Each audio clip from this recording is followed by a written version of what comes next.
Hi, mining community. Welcome back to another episode of the Dig Deep, the mining podcast. And today's guest is Catherine Perry, who's an associate with Climate Risk Services, who are a company that's supporting clients in understanding, assessing, and managing client risks and opportunities. Catherine is a geoscientist by background and has worked for a number of mining companies and consultancies. So is well placed to talk about climate risk within our industry, and he's going to talk about how companies can adapt and embed climate into their governance, strategy, risk management, and metrics and targets with a goal of improving their climate resilience. So that's welcome, Catherine, to the podcast. How are you doing, Catherine? I'm doing well, thank you. How about yourself? I'm doing very well for a Friday when we're actually recording this podcast. So it's the end of the week. Obviously, you're an avid listener to the podcast, so I appreciate if you can give us an overview of your background and your career. As I mentioned, you've been in the mining industry for a while now, so I wonder if you can take us through your career and your journey to where you are today. Yeah, so after I graduated with my master's in geology, I spent a bit of time in the oil and gas industry in the UK as a geophysicist, and then moved to Canada, and that's when I entered the mining industry as a geologist, ultimately leaving as a project geologist. So I worked with different commodities in the mining industry like diamonds, base metals. And then I got my MBA at Oxford and moved to Climate Risk Services, where I'm an associate working mostly with mining companies to embed climate risk and climate resilience into their operations. So how comes you moved, and I suppose the question is, how comes you moved from geology into more the climate realm of things? What was your motivation to do that? A mixture of reasons. I guess working in the field as a geologist a lot, you do get embedded into local communities and you start to hear maybe stories about mining that aren't quite so favorable for the local communities. So it just gave me an introduction to broader sustainability and ESG issues. The main reason why I went into climate risk was during my MBA at Oxford, and I took a course with a professor called Richard Barker on corporate responsibility, natural capital, and so on. And that really led me into being interested in climate risk.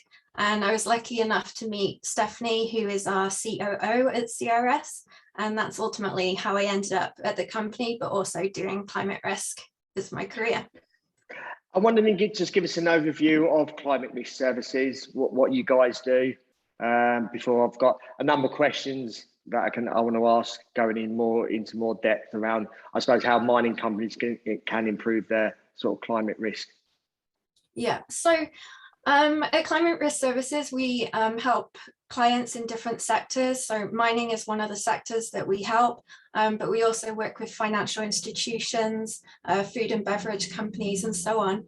And what we're trying to help them do is embed climate risk into their organization. And there's quite a lot of work streams involved in that. So things like bringing in strategy, governance, and risk management ideas. Also things like change management, because climate does require changes to companies.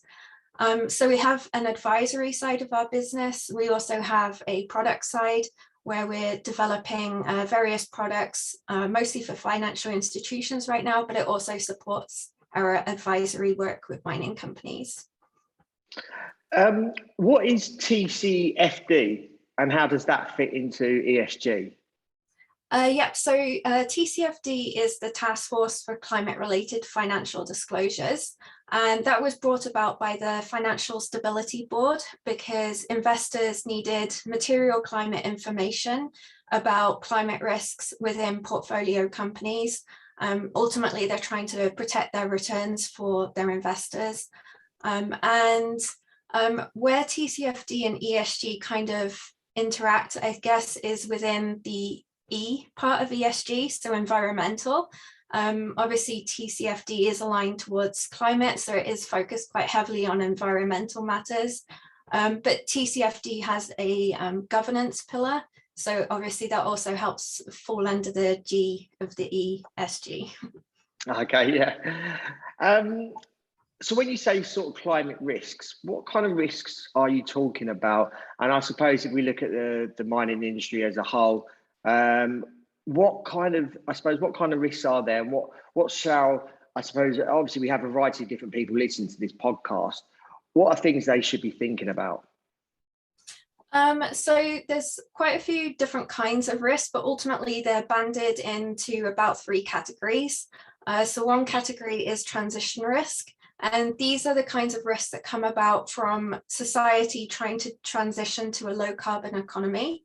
And that's within 4 categories. So there's policy and legal. So that would include things like carbon pricing. There's also technology. So that would include opportunities such as electrification. There's also market that could be experienced through commodity pricing and demand. And then also reputation. So that speaks a bit to social license to operate. And then there's also acute physical risk. So that tends to be what people think of when they think of climate change. It's things, I guess, short-term events such as wildfires or flooding. And then there's also chronic physical risk. And these are the long-term changes and trends, such as precipitation changes or temperature changes. Additionally, when we talk about climate risk, we're not just talking about direct climate risks that mining companies face. We're also thinking of indirect risk. So the kinds of risks that they experience through their supply chains or downstream through their customers and markets. And a really good example of climate risk actually is what's happening in Chile at the moment. So I don't know if you're too familiar with it, but Chile's been having some long-term precipitation changes, so they're in a drought. And for mining companies, that's been experienced in a number of different ways. So one risk that has come about is with respect to production, that production has dropped for some companies. Obviously, that affects their revenues. Additionally, some of the mining companies are having to implement technology solutions. So they're building desalination plants to ensure they have the water they need. And that obviously impacts on local communities as well. They're having to share water supplies. And finally, the government of Chile has actually launched a lawsuit against some of these mining companies for what they say was too much water usage. And so I think that kind of, I guess, gives a good example of how one hazard can impact on mining companies in a lot of different ways. And there's quite a lot of climate risks out there. But additionally, when we talk about climate risks, we're talking about the larger risks that affect the world as a whole. So one thing that could come about in the next 50 years is mass migration. A recent paper suggested 1 to 3 billion people would be migrating in the next 50 years. They'll have to, the temperatures will be too hot where they live. And similarly, agricultural belts might have more volatility. But these large scale climate risks are much harder for mining companies to handle because they're kind of outside their control and very difficult to mitigate against. So for the most part, we focus on what is within their control and what can they mitigate against. Why should mining companies, care about obviously the climate risks? And I suppose there is obviously some of the obvious reasons, but I suppose you can also discuss what other risks there could be that are probably not so obvious. Yeah, I guess, well, probably all of them are aware that their investors care. They're probably asking them about their climate risks. Another reason why mining companies should care is that TCFD is becoming mandated across the world in various countries. So if they're not in a position where they need to care about climate risks right now, they will definitely need to care about the disclosures in the coming years. Another reason why they should care is just typical risk management. If a mining company hasn't identified the climate risks that it's exposed to, then it's very hard to mitigate against those risks. And obviously that could affect the bottom line of the mining company. But also one thing we talk about a lot at CRS is that it's not all about risk. It's also about recognizing climate opportunity, and there will be some. So that this obviously speaks to ensuring continued growth and success of a company, but recognizing the climate opportunities can also help inform a strategy going forward. So for example, maybe certain commodities will be extremely useful in the future. Well, maybe that will help a company with their mergers and acquisitions, for example. And then I guess a third reason why they should care is mining does rely a lot on social license to operate. And some of those larger risks that I'm talking about that are outside the control of a mining company, mining companies can at least help and contribute to reducing emissions that some of those worst effects aren't realized. And I think that's pretty essential for mining as well. Yeah, I think another reason that I've just thought of is the carbon credits. So how does that interact with maybe some of the work that you do? Yeah, so we get asked about carbon credits a lot at CRS. Fundamentally, I guess there's a major train of thought about whether you should decarbonize or if a company wants to purchase offsets. And part of that speaks to their strategy, like, are they aiming to be carbon neutral or are they aiming to be net zero? And net zero is definitely the preference. Additionally, most mining companies have limited funding available for certain activities. So the more money you put into offsets, the less money you can put into decarbonisation. So offsets definitely play a role, but I would say that they're probably further along the decarbonisation pathway than most mining companies would expect and also would like. You mentioned scenario analysis earlier. I just wonder if you can explain what that is. Yeah, so I guess when you think about risk management for most sectors, it involves looking towards the past to understand the probability and impacts of hazards. Most of them have been experienced before, so you kind of have some data on those. But fundamentally, looking to the past involves a stable system, that things aren't changing too much. Unfortunately, with human-induced climate change, the system has become unstable, and it makes it very difficult to look to the past to understand the probabilities and severities of hazards we might face in the future. And we kind of need to bring that future risk towards the present day, which is really hard to do because the future is so uncertain. So one of the things you can do is scenario planning and analysis, and ultimately it's a risk management tool. And so what you're doing in this is you're kind of creating 3 or 4, or maybe more if you really wanted to, different versions of a climate future. So it's typically guided by TCFD. So mining companies tend to use a climate future with high transition risk where the world is trying to align to 2 degrees of warming or less. And another scenario they would probably use is the high physical risk scenario. And what you do once you've created these future climates is you ask yourself, what risks is my mining company facing in the future? What opportunities are they facing? And then from that, you can kind of develop a strategy for each scenario. It also helps recognize which of the risks are material, and that will look different across the spectrum of climate futures. And then ultimately, a mining company would need to decide which climate future do we think we're most likely to be heading towards. And that's when you start putting your strategy in place to deal with that. At the same time, a key part of scenario planning and analysis is recognizing indicators that might suggest you're moving into a different climate future, so you can act on those material risks and opportunities. So ultimately, it is a risk management tool, but it can also help mining companies develop their climate strategy, but also a growth strategy going forward. What can sort of mining companies do to embed climate into their organisations? So there's quite a few things. I guess the main thing was scenario planning and analysis that I've just mentioned. If it's done well, then that process becomes a thought journey for the teams that are involved. And that can really help individuals embed it in their day-to-day jobs, also makes them aware of things that may change in the future and assumptions that have been made that we all rely on to do our work. Fundamentally, with scenario planning at CRS, we say once you see it, then you can't unsee it. So once climate has been pointed out to you, you just notice it all the time. So that's very helpful for the cultural change that needs to go into mining companies to add climate into their organization. Another thing they can do is to use tools that support their decision making. So an example here would be an internal carbon price, and that helps change the equation when you're looking at decarbonisation options, because it puts a financial value onto emissions.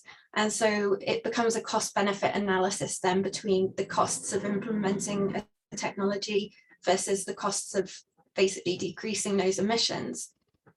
And then I would say another thing that is very helpful to embed climate into an organization is just considering climate and growth strategies, the same as any other long-term risk channel. Once you start doing that, it helps make some decisions easier. So what commodities do you want to move into?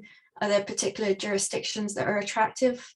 Or similarly, are there other jurisdictions that probably are not going to do very well in some of the climate futures? So it can be quite difficult to embed climate into organizations just because it is something new that they haven't really had to do before.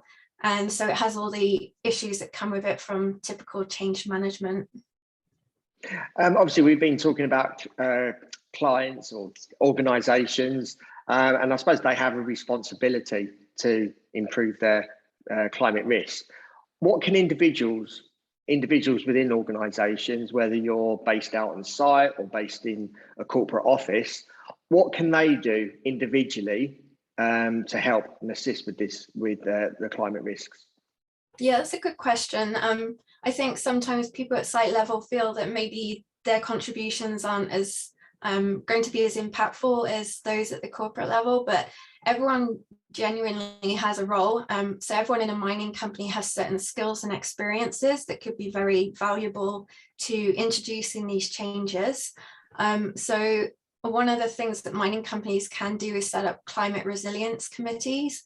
Those can be done at site level as well as some at corporate level.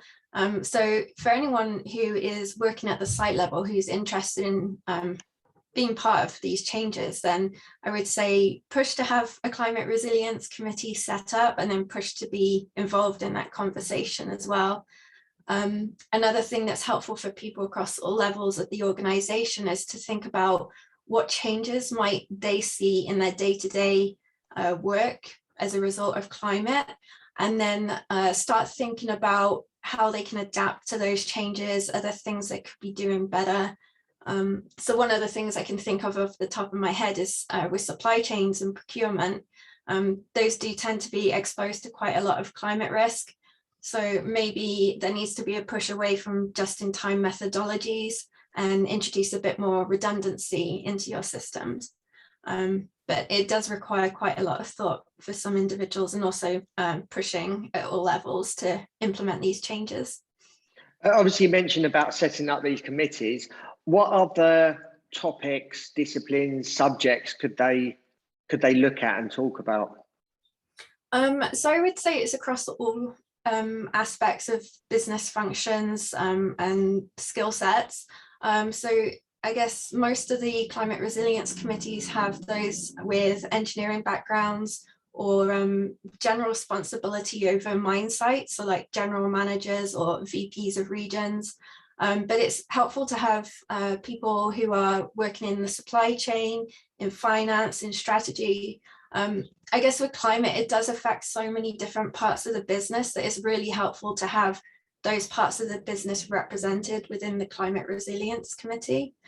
And then just as an additional point, there would be decisions that are being made and that need to be fed up to corporate or back down from corporate to the site level. So there should be an element of including some people who have influence or are able to make decisions as well. What are the current challenges that I suppose mining companies currently face with respect to climate risk and its management? Yeah, so I mean, I think climate risk is a fairly new area that mining companies are being asked to kind of respond to. And the legislation, the standards and guides, they're rapidly changing and some are still being developed. So as a result of that, best practice is constantly evolving, and it can be really hard for mining companies to know what they need to do and then where to focus their efforts first. So in particular, TCFD has 4 pillars. There's quite a few tasks involved in developing the actions behind those pillars. And like any new piece of work, that brings some challenges with respect to costs, with having resources and skills within your company, and just having the capacity to act on it. So I guess speaking a bit more towards the costs as well, there's often a trade-off.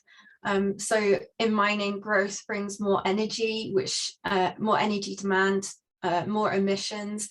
And so how do you balance growth of the mine with reducing emissions while still being able to produce metals? And so that's one of the challenges that speaks to the need for coherence between a climate strategy and the corporate strategy. And then I guess another kind of major challenge is just that it's change management fundamentally. So you get all the standard challenges that come with that, like needing to have buy-in from across the company at the different levels, being able to communicate those efforts and set a direction that people are all working towards. And then even once you've made those decisions and you've got the buy-in and you've kind of communicated what you're doing, it can be really hard to maintain that momentum going forward, because I guess it's just human nature to default back to the way you used to do things. But it does need that kind of continued effort for quite some time to embed climate risk into organizations. You mentioned costs, and I suppose most mining companies will look at this and think, oh, look, it's an extra cost that I suppose we can't incur. Is there government subsidiaries around the world, or is an organisation that provides maybe, or I suppose government subsidiaries that will provide maybe tax relief or incentives to encourage more climate risk strategies? Yeah, there definitely is. The level of support and exactly what the support is depends on the jurisdiction that you're in. As an example, though, Canada released their climate strategy recently, and one of the things coming out of that is funding for Canadian mining companies who would like to pursue decarbonisation options. So there's that kind of support available for, I guess, reducing emissions. Sorry.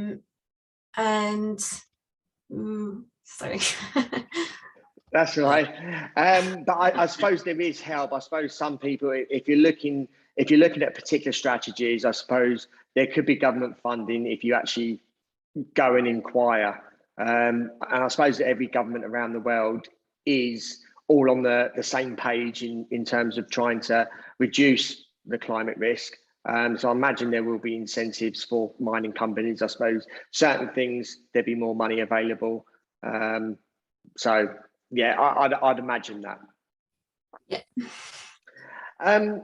Lastly, is there any final words that you want to say to sort of obviously our listeners who are obviously around the world, working at all different levels within a mining organisation? Is there any final words that you want to give that they can take away, just so they can think about this, and I suppose in their everyday roles, responsibilities, just so they're thinking about, so it's always at the back of their mind about climate risk? Yeah, so I guess we have a big challenge ahead if the world is going to meet net zero 2050, which I think is the most desirable climate future we can be in. So part of that is just, it's essential to tackle this problem head on. You definitely don't have to do everything quickly. You can do it through a lot of little steps over a period of time, but it is something that does need to be worked on.